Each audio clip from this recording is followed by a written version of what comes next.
Eu sou Mário Persona e essas são as respostas que eu dei aos que me perguntaram sobre a Bíblia. Eu nem teria visto o vídeo que você enviou se você não tivesse pedido que eu o visse e comentasse, mas bastaram os primeiros 4 minutos para ver um homem arrogante e prepotente, porém com voz mansa e pausada, como de um clérigo, dizendo que o apóstolo Paulo poderia melhorar muito a sua forma de escrever se tivesse estudado teologia. Por isso ele, o pregador do vídeo, tem a presunção de dizer que pretende melhorar o que Paulo disse, dando a entender que ele conhece mais e melhor do que Paulo aquilo que o Espírito quis dizer nas epístolas que o apóstolo escreveu. Considerando que Paulo esteve no 3º céu, eu fico a imaginar até onde teria chegado esse pregador para ser tão bem instruído e tão capaz. Mas vamos às palavras desse pregador, que eu não conhecia e prefiro nem dizer o nome para não promover a sua marca. Eu tenho por mim que muitos desses são fãs da música cantada pelo Erasmo, que diz: falem bem ou mal, mas falem de mim. No seu vídeo ele diz o seguinte: eu me solidarizo com o apóstolo Pedro, que disse que o apóstolo Paulo escreve coisas muito difíceis de entender. E aqui ele cita 2 Pedro 3,16. O apóstolo Paulo era um homem muito confuso. Se eu tivesse a oportunidade de conversar com ele, teria dito para ele ter algumas aulas de homilética na Faculdade Teológica Batista, de exposição bíblica, pregação expositiva, temática. Talvez ele pudesse escrever de uma maneira mais fácil. Talvez por seu raciocínio hebreu oriental, nós somos ocidentais. Nós não pensamos desse jeito que os orientais pensam. O apóstolo Paulo, por exemplo, eu acho bem difícil. Alguns trechos aqui de Romanos eu inclusive gostaria de pular. Ele usa palavras iguais para se referir a coisas diferentes, para palavras diferentes para se referir a coisas iguais. Escreve meio assim, fora de ordem. O que ele deveria falar primeiro, fala por último. O que deveria falar no meio, ele fala no começo. Então eu resolvi dar uma melhorada no raciocínio do apóstolo Paulo, dar uma organizada melhor. Ora, o que ele está fazendo nada mais é do que cumprir o que Pedro falou. E ele citou o versículo, mostrando que se não entendeu nem mesmo o que Pedro disse, o que Pedro quis dizer, o que dirá das coisas que Paulo escreveu? A passagem de Pedro é esta, 2 Pedro 3, 15 a 16. O nosso amado irmão Paulo vos escreveu segundo a sabedoria que lhe foi dada, falando disto como em todas as suas epístolas, entre as quais há pontos difíceis de entender, que os indoutos e inconstantes torcem, e igualmente as outras escrituras, para a sua própria perdição. Ao contrário da interpretação dada por este e outros pregadores, Pedro não está criticando Paulo ou desacreditando seus escritos. Pedro está apontando que os que não entendem as coisas que Paulo escreveu, por serem difíceis, as distorcem ao seu bel prazer. O indouto e inconstante pregador desse vídeo que você me enviou se propõe a melhorar, leia-se torcer, o que Paulo escreveu. E a razão, obviamente, é por não ter entendido bulhufas do que Paulo escreveu e que Pedro coloca no mesmo nível de toda a palavra inspirada por Deus, ao dizer assim, igualmente as outras escrituras. Para Pedro, as epístolas de Paulo tinham a mesma autoridade das escrituras do Antigo e Novo Testamento. Obviamente ainda não existia um cânon fechado para o Novo Testamento, mas esta afirmação de Pedro foi uma das razões pelas quais as cartas de Paulo foram incluídas no cânon. Alguém que conteste o que escreveu o apóstolo Paulo e os outros apóstolos, está contestando as Escrituras, a própria palavra de Deus. Mas isso está muito em voga, né? Hoje nas faculdades de teologia, nas denominações que não consideram a Bíblia a palavra de Deus, mas que dizem que ela apenas contém a palavra de Deus. Esta visão dá ao homem a liberdade de decidir o que é e o que não é a palavra de Deus dentro da Bíblia, podendo assim introduzir seus próprios pensamentos, como faz o pregador desse vídeo. É interessante ver outras versões para a frase que os indoutos e inconstantes torcem, conforme ela é traduzida na versão Almeida corrigida. Em outras versões diz assim, que os ignorantes e instáveis deturpam, na Almeida Revista Atualizada. Uma outra diz assim, na edição Ave Maria, edição católica Ave Maria, cujo sentido os espíritos ignorantes ou pouco fortalecidos deturpam. Na versão da CNBB diz assim, que homens sem instrução e vacilantes deformam. E na nova versão internacional diz, as quais os ignorantes e instáveis torcem.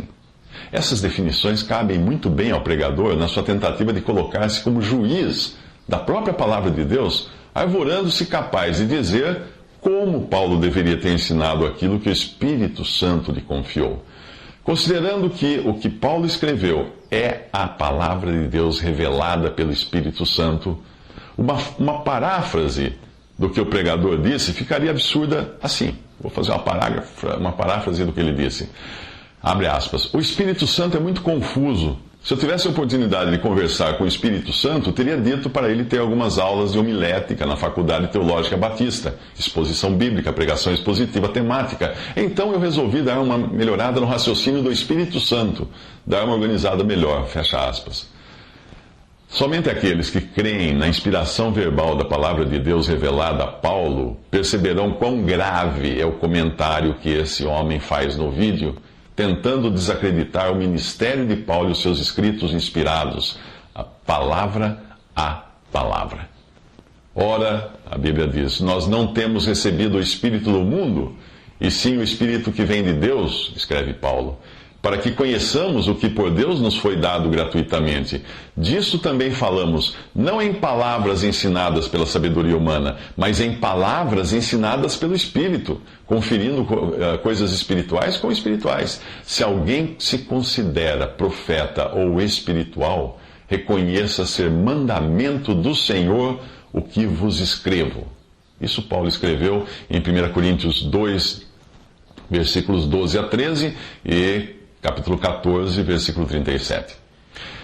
Eu esperava que você dissesse que estou equivocado por eu ter visto apenas o início do vídeo e que aquilo seria uma espécie de pegadinha, ou que ele estaria brincando, ou usando de sarcasmo. A princípio eu até pensei que fosse assim. Mas como você disse que mais adiante ele ensina que toda a humanidade é formada por filhos de Deus, que todos serão salvos e que não devemos falar de inferno e condenação ao pregarmos o Evangelho, eu só posso lamentar ter perdido os 4 preciosos minutos de tempo que eu perdi da minha vida vendo a abertura de uma pregação assim. Esse homem é responsável pelo que ele está fazendo, e se ele realmente crê no Senhor, dará contas disso a Deus e verá tudo o que pareceu ter construído ser queimado, quando ele próprio for salvo como que pelo fogo, como fala em 1 Coríntios 3. Ou ele pode ser um dos que Paulo descreve em 2 Timóteo 3, pois ali há adjetivos para todo tipo de enganador, não só o avarento, que é marca registrada dos pregadores da prosperidade, mas também jactanciosos, arrogantes, blasfemadores, estes termos caindo como uma luva para os clérigos moderninhos. 2 Timóteo 4, de 3 a 4, diz, porque virá tempo em que não suportarão a sã doutrina, mas tendo comichão, coceira nos ouvidos, amontoarão para si doutores, conforme as suas próprias concupiscências, e desviarão os ouvidos da verdade, voltando às fábulas. Às vezes nós ficamos tão ocupados com os mercenários que vendem uma caricatura de cristianismo com seus evangelhos da prosperidade, que acabamos deixando passar os eruditos e pregadores moderninhos com sua teologia de proveta, negando abertamente a inspiração das Escrituras e enganando com suas filosofias os incautos. Obviamente, eles sempre encontrarão ouvidos com coceira, com comichão. Portanto, a sua profissão estará garantida por enquanto. Quando os aliados, na Segunda Guerra Mundial, quando os aliados se preparavam para a invasão da Europa no dia D, a estratégia deles foi construir milhares de aviões em madeira, tela e papelão, pintados para parecerem verdadeiros quando vistos do alto, e concentrá-los nas instalações militares no norte da Grã-Bretanha, à margem do Canal da Mancha. Eles eram fotografados do alto pelos aviões espiões de Hitler e nos levavam a pensar que a invasão seria pelo norte. Na Guerra do Golfo, foi a vez dos aliados serem enganados por milhares de tanques de guerra de borracha infláveis espalhados por Saddam Hussein em instalações falsas no deserto. O inimigo de nossas almas, o diabo, está usando uma estratégia semelhante nos dias atuais. Enquanto nós miramos no erro patente dos caricatos pregadores mercenários de um cristianismo falso e inflado de prosperidade nos canais de TV e auditórios de antigos cinemas, Satanás ataca em um flanco pouco protegido, o da teologia convencional fundamentalista. É nas denominações mais conservadoras e aparentemente sérias que o inimigo quer minar a fé cristã, dirigindo as suas armas para ninguém menos que o apóstolo Paulo e os mistérios ou segredos que lhe foram revelados de primeira mão. A estratégia é simples: fazer as pessoas acreditarem que Paulo era um homem complicado, solteirão recalcado, machista, incapaz de transmitir suas ideias com clareza, avesso a um cristianismo judaizante por ter vivido encharcado nele. A lista de acusações é longa. Em sua última carta, e já prevendo o seu martírio, Paulo escreveu: na minha primeira defesa, ninguém foi a meu favor, antes todos me abandonaram. 2 Timóteo 4,16. Ele falava isso também dos próprios irmãos que o abandonaram. Em meio às trevas da apostasia que rapidamente descem sobre o planeta, quase dá para ouvir Satanás ordenando a seu exército de anjos: ataquem Paulo, façam os cristãos ficarem contra ele e contra a sua doutrina. Ele precisa ser desacreditado se quisermos que o seu último ministério seja colocado em prática. Paulo escreveu sobre este seu ministério: não vos recordais de que ainda convosco eu costumava dizer-vos estas coisas? E agora sabeis o que o detém, para que ele, o anticristo, seja revelado somente em ocasião própria. Com efeito, o mistério da iniquidade já opera, e aguarda somente que seja afastado aquele que agora o detém. Então será de fato revelado o iníquo, a quem o Senhor Jesus matará com o sopro da sua boca, e o destruirá pela manifestação de sua vinda.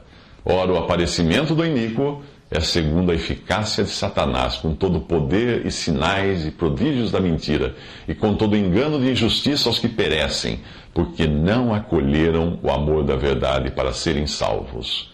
2 Tessalonicenses 2, de 5 a 10. É grande a diferença entre Paulo e os outros apóstolos. Sim, é grande. Os 12 pregavam: arrependei-vos, em Atos 2,38. Paulo pregava: crê, em Romanos 4, de 5 a 6, e 1 Coríntios 15, de 1 a 4. Os 12 pregavam o evangelho do reino durante os evangelhos, Mateus 4,17 e até Atos 3,19. Paulo pregava o evangelho da graça de Deus, em Atos 20, versículo 4. Os 12 foram salvos dentro de Israel e dali enviados, Mateus 16, 13 e versículos 16 e 17 também. Paulo foi salvo e enviado para fora das fronteiras de Israel, Atos 9, 3.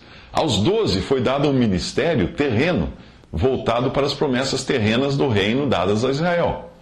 Paulo recebeu um ministério celestial, como está em Gálatas 1:1 e versículos 11 e 12 também.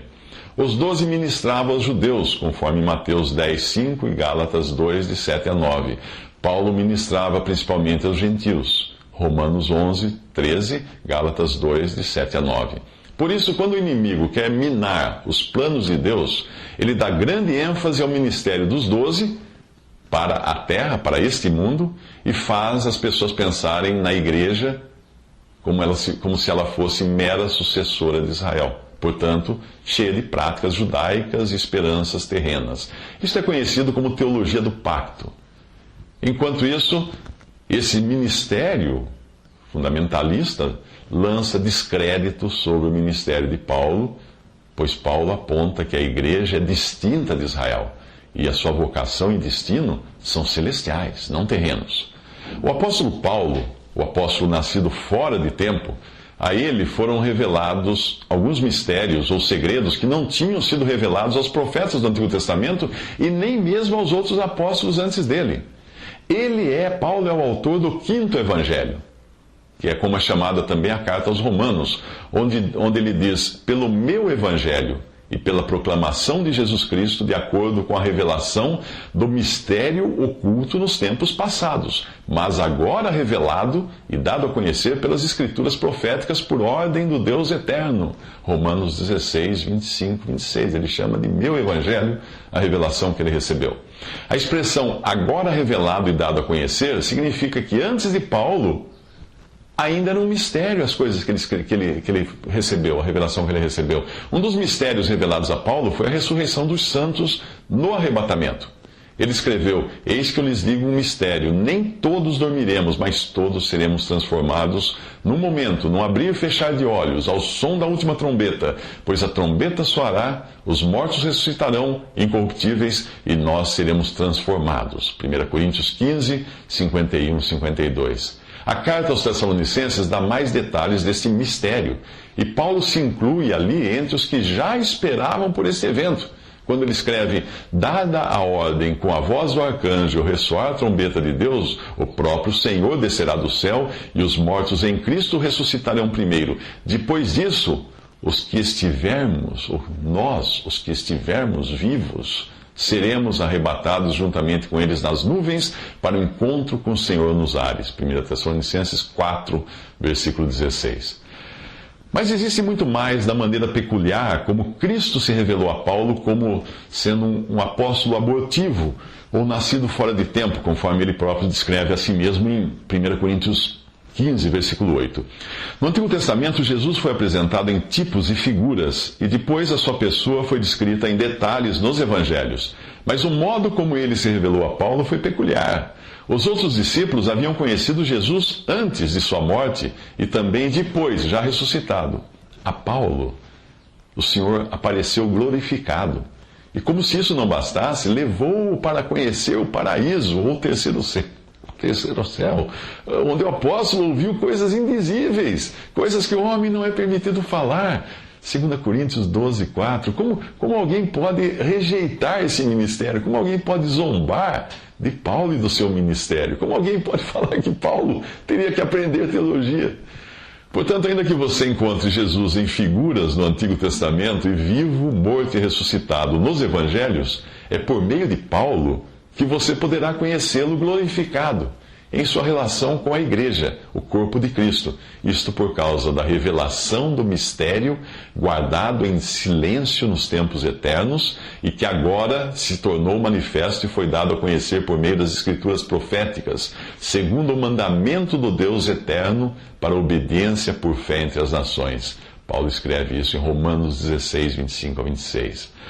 A chave para você abrir o cofre dos segredos ou mistérios de Deus é a obediência por fé. Não apenas fé, mas a fé daquele que está disposto a obedecer para conhecer a sabedoria de Deus, o mistério que estava oculto, o qual Deus pré-ordenou antes do princípio das eras para a nossa glória.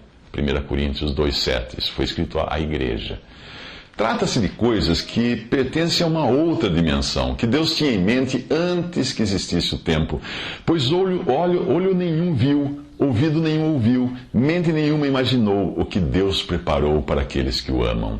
Mas Deus o revelou a nós por meio do Espírito. Diz o apóstolo Paulo, falando de si mesmo e também dos outros apóstolos que receberam revelações no período da igreja. Ele escreve isso em sua carta aos Coríntios, 1 Coríntios 2, de 8 a 9. Por mais privilegiados que tenham sido os homens de Deus do Antigo Testamento, ou mesmo os discípulos e os 12 apóstolos do período dos evangelhos, nenhum deles teve, naquele período dos evangelhos ou do Antigo Testamento, o Espírito Santo habitando em si mesmos, como tem hoje o crente, depois de Pentecostes. E é somente pelo Espírito que essas coisas podem ser compreendidas. No período dos evangelhos, os apóstolos, os 12, tinham apenas a promessa, não eram habitados pelo Espírito. O Senhor Jesus disse a eles: o Espírito da verdade, que o mundo não pode receber, porque não o vê, nem o conhece, vós o conheceis, porque ele habita convosco e estará no futuro em vós. Referindo-se então ao dia de Pentecostes. Isso está em João 14, 17. Quando Deus decidiu revelar a verdade do mistério, ele escolheu um vaso muito especial. E nós sabemos disso porque em Efésios 3, Paulo diz: certamente vocês ouviram falar da responsabilidade imposta a mim, em favor de vocês, pela graça de Deus, isto é, o mistério que me foi dado a conhecer por revelação. Efésios 3, de 2 a 3. Paulo ainda não tinha recebido a revelação do mistério quando o Senhor mostrou a ele a essência da verdade desse mistério no caminho para Damasco. Quando o Senhor perguntou a ele: Saulo, Saulo, por que me persegues? E Atos 9, 4. Jesus revelava assim que os santos que Saulo perseguia na terra formavam um corpo e estavam unidos a Cristo, a cabeça nos céus. Perseguir a igreja era o mesmo que perseguir o próprio Senhor. O detalhamento desse mistério Paulo apresenta em sua carta aos Efésios. Faltava um mistério a ser revelado, e a tarefa coube a Paulo. Com esse segredo trazido à tona, a revelação de Deus estaria completa. É o que ele nos diz, é o que ele diz aos Colossenses ao falar da igreja, o corpo de Cristo e a habitação do Espírito. Ele escreve assim: da qual eu estou feito ministro, segundo a dispensação de Deus que me foi confiada para com vocês, para cumprir ou dar cumprimento ou completar a palavra de Deus. O mistério que esteve oculto desde todos os séculos e em todas as gerações e que agora foi manifesto aos seus santos, que é Cristo em vós, esperança da glória. Colossenses 1, 24 a 27. No grego, a palavra traduzida como cumprir tem o sentido de completar ou preencher uma lacuna. É a mesma usada por João ao dizer: escrevemos estas coisas para que a nossa alegria seja completa. 1 João 1,4.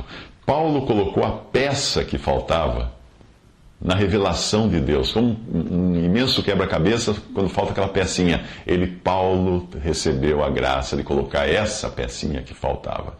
E nos fez saber que os gentios são coerdeiros com Israel, membros do mesmo corpo e coparticipantes da promessa em Cristo Jesus. E ele continua: foi-me concedida a administração deste mistério que durante as épocas passadas foi mantido oculto em Deus. Efésios 3, de 6 a 9. Por ser um mistério que ficou oculto no passado, a igreja não existia no Antigo Testamento, e nem mesmo nos Evangelhos. Jesus menciona a igreja pela primeira vez em Mateus 16, 18, mas ele diz com o verbo no futuro, como algo que ainda seria construído. Ele diz assim: edificarei a minha igreja. Como toda edificação da época, ela teria um alicerce, com uma pedra de canto ou pedra de esquina, que é Cristo, seguida das outras pedras do alicerce, que são os apóstolos e profetas do Novo Testamento. Sobre esse alicerce, sobre esse fundamento formado por Cristo e os apóstolos do Novo Testamento, as paredes seriam levantadas com o acréscimo de cada pedrinha, cada salvo por Cristo Jesus. É dessa edificação que Paulo fala no capítulo 2 de Efésios, ao dizer que nós somos edificados sobre o fundamento, o alicerce, dos apóstolos e dos profetas, tendo Jesus Cristo como pedra angular, no qual todo edifício é ajustado e cresce para tornar-se um santuário santo no Senhor. Efésios 2, de 20 a 21. Em 1 Coríntios, o apóstolo fala de sua responsabilidade em lançar os fundamentos da igreja. Ele diz: conforme a graça de Deus que me foi concedida, eu, como sábio construtor, lancei o alicerce, e outro está construindo sobre ele. 1 Coríntios 3, 10 a 11. Portanto, é impossível você entender o que é a igreja e saber como ela deve funcionar sem ler as cartas do apóstolo Paulo. Simplesmente impossível, porque foi dada a ele a tarefa de completar a palavra de Deus, de colocar a pecinha que faltava na revelação de Deus. Obviamente, muitos não gostam da ideia de termos uma revelação completa, pois isso não lhes permite trazer suas próprias revelações particulares, ou, como no caso do pregador do vídeo, seus raciocínios teológicos sofisticados. Paulo avisou a Timóteo: virá o tempo em que não suportarão a sã doutrina. Pelo contrário, sentindo coceira nos ouvidos, segundo os seus próprios desejos, juntarão mestres para si mesmos, se recusarão a dar ouvidos à verdade, voltando-se para os mitos ou para as fábulas. 2 Timóteo 4, de 3 a 4. Resumindo, os mistérios revelados a Paulo e que muitos cristãos estão deixando de entender e desfrutar, por obra dos refinados lobos em pele de cordeiro, são estes. Os mistérios são esses. Primeiro, o mistério do Evangelho da graça de Deus. Romanos 16, 25 a 26. Segundo, o mistério do endurecimento de Israel por um tempo. Romanos 11, 25 a 27. Terceiro, o mistério do arrebatamento e da ressurreição do corpo de Cristo, que é a igreja. 1 Coríntios 15, 51 a 53. Quarto, o mistério do um só corpo, único corpo, a igreja. Efésios 3, de 1 a 9. Quinto, o mistério da cidadania ou vocação celestial, não terrena, do crente no corpo de Cristo. Efésios 1, 3, Filipenses 3, de 20 a 21.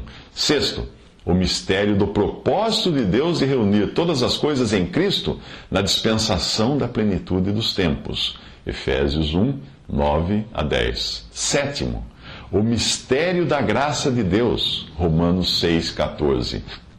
Oitavo, o mistério da identificação do crente com Cristo. 1 Coríntios 15, de 1 a 4. Nono, o mistério da iniquidade. 2 Tessalonicenses 2, de 6 a 12. Você deve estar surpreso por saber que esses mistérios foram revelados a Paulo, segundo ele próprio diz nesses versículos. 9 mistérios, dos quais ele teve a exclusividade e o privilégio de receber primeiro do que os outros apóstolos.